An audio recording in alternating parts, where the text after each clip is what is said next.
Hey guys, welcome to the trader Serena. So let's see कल Indians को किस तरीके से ट्रेड कर सकते हैं, उसके पीछे का लॉजिक क्या है। तो प्राइस को अगर अभी देखोगे, कल हमने सिंपली प्लान किया था मार्केट में यहाँ पे सेलर है, यहाँ पे बायर है।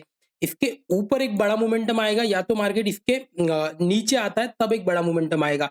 और डेफिनेटली यहाँ से एक बड़ा मूव आया है और एक अच्छा स्ट्रांग मूव मिला है। और डेफिनेटली बहुत अच्छा अकाउंट में अभी प्रॉफिट दिख रहा है, बिकॉज इतने बड़े कैंडल बहुत रेयरली बनते हैं। यहाँ पे एक बना था तब एक अच्छा प्रॉफिट दिख रहा था, अभी यहाँ पे एक वही सेम कैंडल बना है, एक अच्छा प्रॉफिट अकाउंट में दिख रहा है। कल अभी देखते हैं क्या किस तरीके से होना चाहिए। मैं अभी प्लान कर रहा हूँ 50,000 तक मार्केट हो सकता है कंटिन्यू आ जाए यहाँ तक, कल के दिन ही आ जाए यहाँ तक 50,000 आ सकता है, जो इस तरीके से कुछ प्लान करेंगे।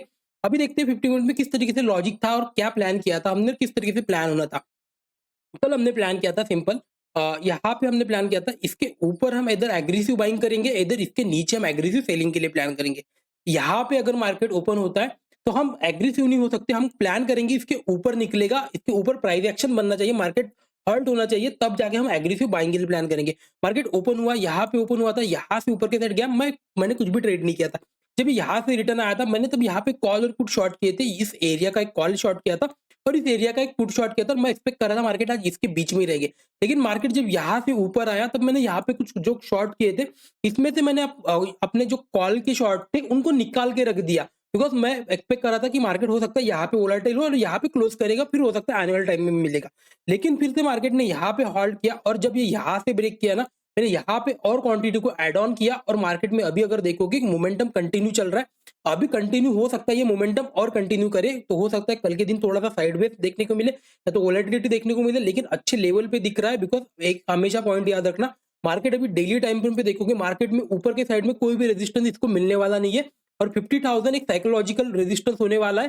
तो एटलीस्ट कल 50,000 तक मार्केट, एक ट्रेंडिंग मार्केट डेफिनेटली देखने को मिल सकता है।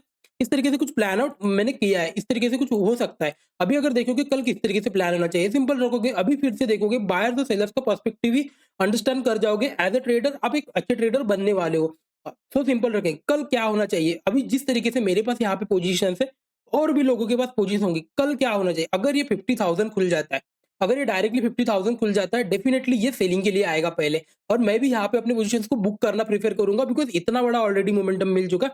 हो सकता है मार्केट वोलाटाइल हो जाए, मैं फिर से यहाँ पे कुछ तो फिर ऐड ऑन करूंगा। जब मार्केट अच्छा प्राइस एक्शन दिखाएगा, बाइंग के साइड जाएगा, तब जाके कुछ प्लान करूंगा।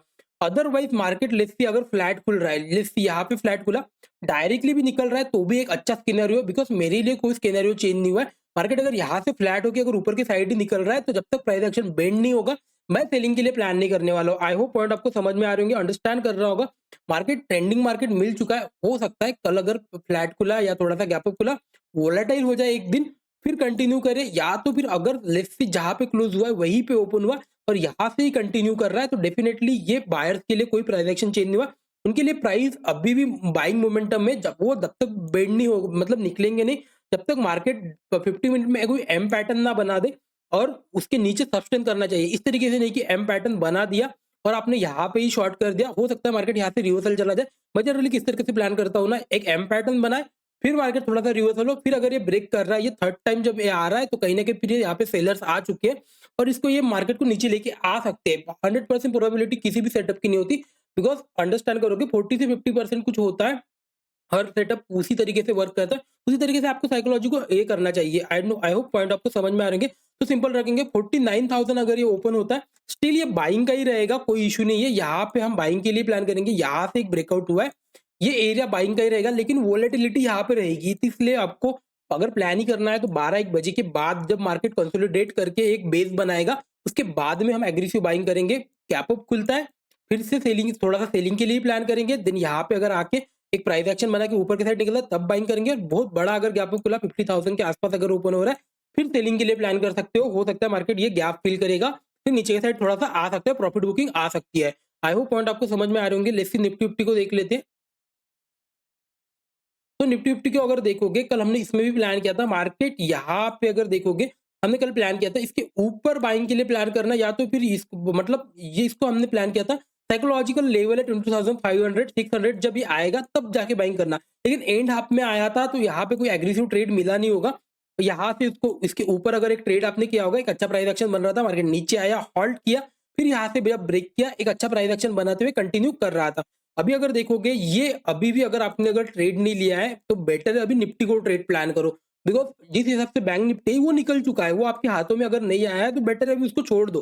बिकॉज़ वहाँ पे अगर फिर से आप ट्राई करोगे, फिर से फ्रेश पोज़ीशन ट्राई करोगे, कहीं न कहीं आपके एसेट होंगे, अभी उसमें वोलेटिलिटी बढ़ गई है तो उसकी वजह से वोलेटाइल हो जाएगा वो, तो अभी एसेट्स भी बड़े आएँगे। आई होप पॉइंट आपको समझ में आ रही है कि जब भी ये छोटी कैंडल्स बनती है तब वोलेटिलिटी छोटी होती है, तब जब जनरली होता क्या है ना 2 कैंडल का एसएल भी रखोगे तो भी वो इतना बड़ा एसएल नहीं होता, वो 100 या 100 या 120 पॉइंट्स में आ जाता है।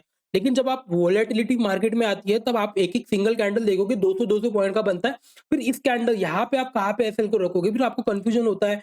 फिर हो सकता है बड़े-बड़े एसएल हिट हो, तो इसलिए बेटर है अभी थोड़ा अगर ट्रेड नहीं किए हो तो instead of bank Nifty, Nifty को यूज़ करो बिकॉज़ वो ऑल टाइम हाई निकल चुका है। ये कल ऑल टाइम हाई निकल सकता है। आई होप पॉइंट आपको समझ में आ रहे होंगे। तो लेट्स सी 50 मिनट में देख लेते हैं किस तरीके से प्लान आउट होना चाहिए। तो सिंपल अगर प्राइस को देखोगे ट्रेंडिंग हो चुका है मार्केट, यहाँ पे भी ट्रेंडिंग डे मिल चुका है और कहीं न कहीं प्रीवियस टाइम जहाँ से सेलिंग आई थी उसी के ऊपर आके क्लोज़ कर दिया। तो सिंपल रखेंगे अगर फ्लैट खुल के ऊपर के साइड अगर निकल रहा है तो सिंपल रखेंगे यहाँ पे एक एसएल रहेगा और इसको होल्ड करेंगे। गैप अप अगर खुलता है तो हो सकता है फिर ये मतलब कहीं न कहीं कन्फ्यूज़ होके नीचे की साइड आ जाएगा। फिर ये उतना कुछ खास नहीं रहेगा अगर गैप अप खुलता है, तो फिर मैं इतना इंटरेस्टेड नहीं हूँ इसमें कल ट्रेड करने के लिए। लेकिन अगर लेट्स सी फ्लैट खुल के और ऊपर की साइड निकलता है तो भी अच्छा बाइंग का रहेगा, या तो भी थोड़ा-सा गैप डाउन भी खुला तो भी मार्केट अगर होल्ड करके फिर से ऊपर की साइड निकल रहा है तब जाके बाइंग के लिए प्लान करेंगे। सेलिंग का सिनेरियो अभी कोई है नहीं, जब तक मार्केट में कोई नेगेटिव सिनेरियो नहीं आता। एज अ ट्रेडर आपको सेलिंग करने की जरूरत नहीं है, आप टॉप से सेल कर सकते हो। अगर बहुत बड़ा गैप अप खुलता है तो सेल करना ठीक है, लेकिन अगर आप बीच में कहीं तो खुल रहा है या तो फिर थोड़ा सा नेगेटिव भी खुल रहा है तो भी मार्केट बाइंग का ही रहेगा, जब अनटिल अनलेस बहुत बड़ा गैप अप गैप डाउन ना हो। लेट्स सी कि बहुत बड़ा गैप डाउन हो गया, इतिहास से यहाँ तक अगर गैप डाउन होता है फिर हो सकता है मार्केट थोड़ा सा नेगेटिव हो जाए, लेकिन आप एग्रेसिव भी ट्रेड यहाँ पे प्लान नहीं कर सकते। हो सकता है मार्केट कल के दिन यहाँ पे कहीं तो क्लोज करे फिर आप एग्रेसिव प्लान करोगे। आई होप पॉइंट आपको समझ में आ रहे होंगे। लेट्स सी फिर निफ्टी को देख लेते हैं किस तरीके से ये दिख रहा है।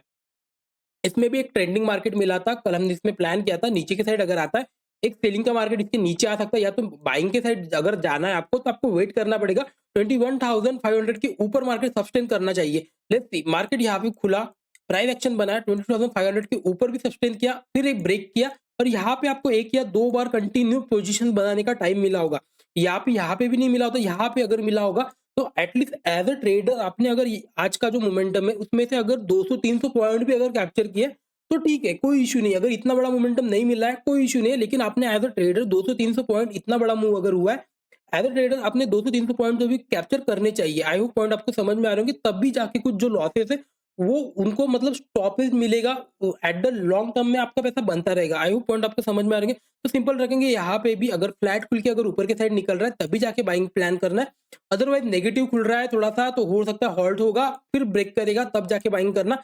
अदरवाइज नेगेटिव कल कोई सिनेरियो में फिर निफ्टी और बैंक निफ्टी में ट्रेड सेलिंग के लिए कोई प्रेफरेंस नहीं देने वाला हूँ, बिकॉज मार्केट अभी कोई नेगेटिव नहीं है। ये इतना बड़ा नेगेटिव आएगा ये जनरली होता नहीं है, बिकॉज कल एक ट्रेंडिंग मार्केट में था फिर से इस तरीके से नीचे आ गया। अभी सेम ये पैटर्न मतलब एक्सपेक्ट नहीं कर सकते कि मार्केट ऊपर को है फिर से नीचे के साइड आ जाएगा। हो सकता है वोलाटाइल हो जाए यहाँ पे और यहीं पे कहीं तो क्लोज करे, या तो हो सकता है कल एक ट्रेंडिंग मार्केट फिर से मिल जाए। आई होप पॉइंट आपको समझ में आ रहे हैं। वीडियो अच्छा लगा तो like and subscribe, thank you so much.